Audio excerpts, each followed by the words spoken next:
Hi guys, this is Matteo, Matthias. We are starting a downwind now. We are in Campione. The weather is pretty cloudy, raining and everything. There is a good north wind, around 20 knots. And we start from Campione, we go down to Pra della Fam. So it's gonna be around, around 7-8 Ks. We start now, see you later. Yeah, let's go. Welcome to Matt on Foil. So that's episode 4, day 4 of my experience with FoilDrive at Lake Garda this spring. On day 1, I used the FoilDrive on a long board and managed to do my first flights. Day 2 was on a 74-liter board, and I there managed to get up on foil and pump a little bit. On the next day, I even managed to get up on my pump foil board and pump on that. So obviously, the next step is a downwinder, and the idea was to go to Campione del Garda, which is a beautiful place in the middle of the mountains. So you have these high cliffs, so the wind should accelerate because it's like in a channel, and that was the idea. So we met at Matteo's surf school, and it looked quite well actually. The wind should have dropped in the afternoon, but in the morning, like there, it looked quite nice, some white caps, and I was super motivated to start. So we packed Matteo's things, my things were already in the car, and then we drove south towards Campione, where our start was gonna be. And the wind looked still very nice there, good bumps, strong winds. So from there we decided, all right, it's gonna be a good run. We drove even more south to leave the car there, come back with one car to actually start our journey. And you see 2 people and the car is already full. But we actually didn't go on that run. Matteo, what happened? We went out, and as soon as we were out, the wind started to drop quite drastically. Tomorrow. The wind dropped. Tomorrow? Yeah. Or the day after? Try again. All right, good. So what happened? We got ourselves ready, and from actually looking at the wind, driving down south, coming back up, and preparing everything, it took around 45 minutes, maybe even an hour. And as soon as we were ready to go out, the wind started to drop a little bit, but I thought, well, that's not a problem. He's a good SUP downwinder. I have my FoilDrive. It's gonna be super easy. So I went into the water fully motivated, and still super cool and easy to just drive out, pulling that trigger, and it's really fun already on the belly. So getting out on the water on that small board, super cool. I have a backpack, as you can see, and I had a parawing with me because I thought, well, maybe I can practice parawinging a little bit. Maybe with the small board, that will be fun.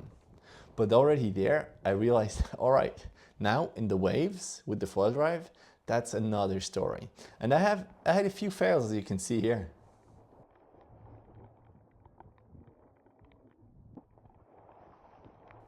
I'm still not 100% used to putting that weight forward when accelerating, or if I don't feel comfortable, that I still should keep on pulling that trigger, because if you let go of the trigger, you go down immediately with your nose and you fall. So yeah, foil driving is not gonna be a piece of cake. It takes some getting used to.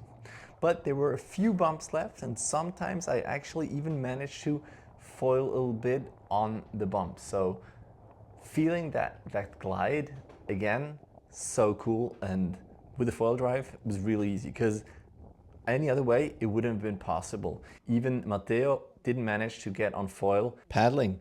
So after a while, I let him use the FoilDrive, and he's an experienced foil driver. And as soon as I gave it to him, he immediately went off and foiled around for 2-3 minutes before coming back. So even with these little bumps, it was possible to catch a few of them with the FoilDrive.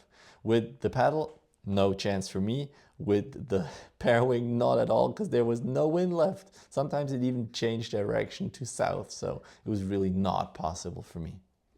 It was cool to see him actually having some fun and riding some bumps, even there was almost nothing left. You can barely see him because of the drops. It was raining a lot, but still, the only way to actually have some fun was with the FoilDrive. So that didn't go as planned, but what you gonna do? And the next day, there was southerly winds and I went winging. I still had my FoilDrive on and I thought, well, I could just use it to motor 200 meters out into the lake so I don't have to start going upwind immediately. And I was also very interesting to find out if that propeller on the mast would actually like stop me from having fun on the wing, if it would bother me while winging. So that's what I did. I just pulled the wing behind me. I hooked in kind of with my legs in the leash so it wouldn't fly away, and I motored against the wind. That went quite well, I would say. And as soon as I was out, I was ready to actually start winging. It was only my second session on that Indiana 74-liter board, so it still took some time to get used to. I used a Condor S, which is a pump foil board, like 1,200 square centimeters of surface, so not the fastest foil obviously, but that's just what I had on, and I went winging with that. And first I thought, well, I'm gonna pump, it's gonna break so much because I have that pod, that propeller on, but actually it was super easy to get on foil. Now, what also was important was the mast height management, as Dave West said. And I had the 75 centimeter mast on and I was always scared of breaching. I only had my thin wetsuit, so the pod, the propeller, often touched the water. And you can see it here when the spray flies away, then I touch the motor. But as I had the wing who pulled myself forward, it's really, whenever the pod touched in the water, it was a bit louder. Even during chibes, when the wing wasn't pulling, I wasn't really bothered by that propeller.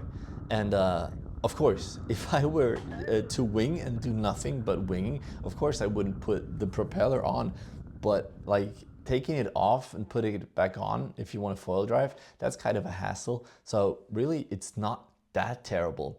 Of course, I'm not the best winger, as you can see. I'm also not going super fast, so maybe the faster you go, the more it bothers.